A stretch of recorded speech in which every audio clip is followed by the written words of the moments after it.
Hi, everyone, and welcome back to part 2 of our LinkedIn Live series on securing the enterprise in the generative AI era. We're so glad you're here with us. If you joined us for part 1, you know we unpacked the growing challenge of shadow AI and how organizations can regain visibility and control. Today, we take that conversation further. In this session, we'll explore how the enterprise browser is becoming the new control plane for AI interaction, giving security teams a way to monitor, govern, and protect usage right where it happens. We're joined again by an incredible panel. Bradley Schaufenbuel, CISO at Paychex, Michael Shieh, CEO of Mammoth Cyber, and leading today's discussion is none other than Dr. Chase Cunningham, Zero Trust expert and advocate for secure innovation. If you are interested in discussing your Zero Trust AI strategy with Chase, Michael, and Bradley, email us at info@mammothcyber.com. This session is packed with insight, so let's get right into it. Chase, take it away. All right, welcome back. I'm Dr. Zero Trust or Dr. Chase Cunningham. I'm here with Michael from Cyber and Bradley Paycheck CISO. Let's get into some real world stuff. So, Bradley, let's talk about the nastiest, most major cyber attack that you've dealt with and what you learned from it. Mm. Well, we face cyber attacks all the time. Fortunately, our systems have never been compromised. However, our suppliers have suffered from successful cyber attacks, which have negatively impacted us. A few years ago, a key supplier was knocked offline for a few weeks by a ransomware attack. We had to scramble to not only help the provider restore its operations, but to build out the capabilities the partner performed for us in-house in the interim. So as a result, we've increased the robustness of our third-party risk management processes. I'm sure that that was one of those wake up call moments of, this Yep. is real. It's training for the fire from the fire department, and then you actually run into the burning building. Yeah, So exactly. Michael, follow on to that from the Mammoth perspective, like what would have been a way that you would have dealt with that, or how would the technology side of this equation been valuable for that particular scenario? Yeah, we see, the attack could be from all front. And what we try to do is leverage the technology, from the AI side, be able to detect those risks from multiple dimension. And, this could be from the identity side, recognize, who is logging to where, from the data, what's the data they touch, all that. And from there, we'll be able to identify certain risks in that areas. So being able to understand it in real time and move things and redirect resources, that makes a lot of sense. So in the realm of today's enterprise, I mean, obviously Gen AI and these types of LLMs or whatever are huge for organizations. I think I used ChatGPT and Perplexity 4 times today myself. Like, Brad, how are you dealing with this when you've got a massive organization to take care of? Yeah. Well, Paychex employees use Gen AI for productivity enhancement and source code generation. It's just a couple of the use cases, but the risks include, data leakage or, uploading sensitive data into public large language models, which is not something we want. AI generated phishing is scarily effective, and shadow AI is undoubtedly rampant, as 68% of organizations report leaks according to Mammoth's data. Oh MCP yeah. servers also add risks like vulnerable implementations and potential data exposure there as well. Yeah, so just quickly, the shadow AI, can you kind of explain a bit of, what you mean by that in the context of an enterprise? Because a lot of people have heard Yep. of shadow IT and whatever, but shadow AI, what is that? Yeah, it's essentially people using AI tools that are not necessarily authorized, but on maybe not on their company issued devices to do work related stuff. Yeah, okay. So that's people kind of introducing risk because they're using it for their own purposes and then they're touching your Yep. network, and so it's kind of like BYOAI or something like that almost. That's right. Yeah. So Michael, how would the technology or policy side of this thing be dealt with, especially at an enterprise level with shadow AI and with, just regular employees using these things? Yeah, we recognize everyone is using some sort of AI tool today, but if it's really uncontrolled, it could pose a risk to the organization. This could be, some of the AI model like DeepSeek, they actually, send the data to China, which a lot of organizations are not ready to don't want to leak the data into there. Or it could be even, let's say, ChatGPT model that if employee using the personal account, those data actually could be feed into training into OpenAI's model, and that's risky instead of the user using corporate account, which is really fully isolated and protected.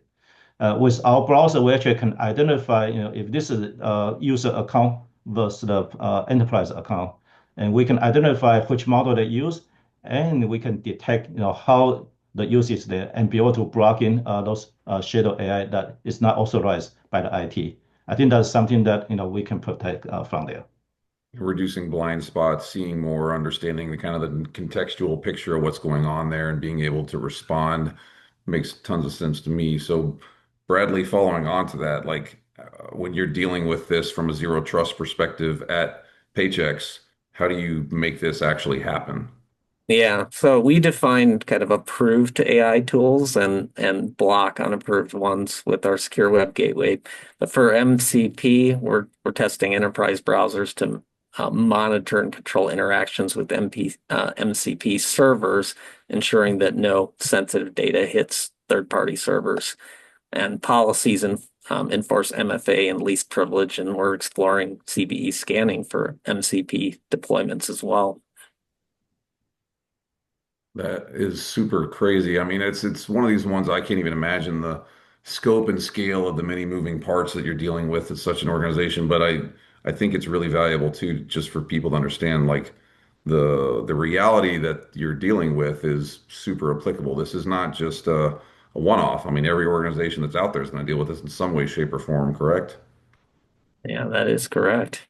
Yeah, it's only going to get quicker, better, faster, I guess. So following on to that, enterprise browser, in your opinion, Bradley, like what does that sort of do in the context of zero trust? Where does it fit? If you were put up against the wall and somebody said, "Tell me where, enterprise browsers do a thing inside of ZT," Yeah. where is it? Well, I think of them as a digital gatekeeper. So they can be used to block, copy, paste into sensitive apps, restrict unapproved AI or MCP sites, and monitor anomalies like odd logins. They replace kind of the clunky VPNs, ensuring secure access to SaaS and internal systems, which is critical for compliance and data protection. And integration with SASE and MDM as makes them even more effective. So let's go one level down on the compliance side of things. I think a lot of people that I've talked with in ZT world and whatever have got I guess a genuine kind of fear of introducing a new technology or something is going to cause problems for compliance or invalidate compliance. Enterprise browsers, good, bad, otherwise for compliant environments. What's your thoughts? Michael or Bradley, either one of y'all. Well, I can take on this one. Yeah, I think for compliance, a lot of time is you need to collect a lot of metrics in to do the evaluation, and I think good thing our enterprise browser is pretty much is on the endpoint, so it touch many aspects of the control. So with that, you got very good information, be able to collect and analyze if there's something that not complies, and it also is a good enforcement point to be able to control and limit according to the company policy. So I think that's a good way to really watch how user is interact with the enterprise application and be able to assert the control over that. Yeah, it makes a lot of sense to me. Brad, any thoughts on the compliance angle? Yeah, I mean, it basically provides the two most important things that I think in ensuring compliance, which is visibility and control. You've got kind of the audit log of what's happening, and then you have the ability to control so that control those interactions so that you comply with all the legal and regulatory requirements.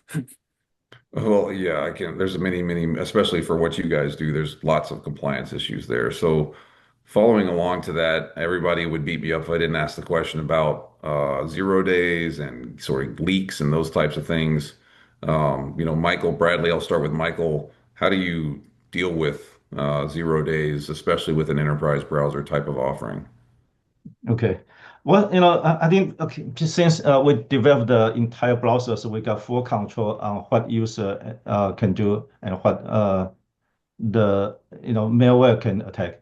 So I think for 0 day, browser itself create a natural barrier for any malware be able to get onto the company network. But also with that, we actually implement a certain technology inside the browser to be able to shut down the just-in-time compiler to block a lot of JavaScript attack. And for I think because technology-wise, there's certain thing we actually can do to really complement what's the solution today to be able to block those 0 days. And so, Bradley, from your perspective, like what's the best way to deal with 0 days, or how do we stay ahead of this thing? Because I mean, 0 days, a 0 day is a 0 day is a 0 day. In my experience, like I would be more worried about, Susie and HR's crappy password than I would be about a crazy Chinese APT 0 day. But it's a real thing. How do we deal Yep. with 0 days? Yeah, our SOC uses AI-based threat detection tools to flag patterns that might indicate the exploitation of a 0 day. We patch fast, of course, as soon as that yeah, it comes out. That's obviously after a 0 day. But then we also use CISA and threat sharing groups like FSISAC to keep us proactive and on top of these things. And of course, for the case where you get hit before you have a chance to react, resilience. So it's backups, segmentation, drills, ensure that we have the ability to recover if a 0 day is exploited before we can actually address it. So, folks, if you're listening to this has been a kind of a master class in my opinion. I never thought that I would find the ultimate unicorn, which is a 6-year CISO. So Brad has set the standard. He's blown the narrative clean out of the water. Michael, Brad, thank you really for your insights here. I think folks listening to this can get a lot of value. Any last thoughts? Michael, I'll start with you, and Brad, you can wrap it up. Well, I think it's great to really start our journey on the enterprise browser. We really transform the security from traditional network security into the browser-centric endpoint security. I think there's a lot of value built to protect the user, follow where they go, and that's really something the value we provide, and we are great to secure our customers. Awesome. Brad, last thoughts. Yeah, from my perspective, zero trust network architecture is key, or zero trust architecture is key to success. And I think enterprise browser provides a key element of that architecture. So there you have it, folks. Michael, Brad, CISO, vendor, talking about stuff, understanding what actually goes on here. This is real strategy, real technology applied in the context of solving problems, aligned with the compliance frameworks and the standards that we all talk to. Guys, thank you so much. I learned a lot. I appreciate your time. Thanks for Thank you for having me. There you go, Cynthia. One cut. That's a wrap for today's LinkedIn Live. Thank you for joining us as we explored how Mammoth Cyber's enterprise browser is revolutionizing security for the modern enterprise. Let's recap. Mammoth Cyber's enterprise browser is purpose-built to secure BYOD, third-party contractors, and mobile access, ensuring your workforce stays productive without compromising safety. With the rise of Gen I, it delivers unmatched access control, giving you visibility into AI tool usage and robust data protection to keep sensitive information out of unauthorized AI apps. Plus, with advanced MCP server security controls, Mammoth empowers you to verify every user, device, and session. Zero trust, zero assumptions. This is more than a browser. It's a seamless, agentless solution that cuts costs, simplifies IT, and strengthens your security posture, all while supporting compliance and reducing breach risks. Ready to see it in action? Follow us on LinkedIn for the latest updates and head to mammothcyber.com to schedule a quick demo. Let's secure your enterprise together. Thanks again for tuning in, and we'll see you next time.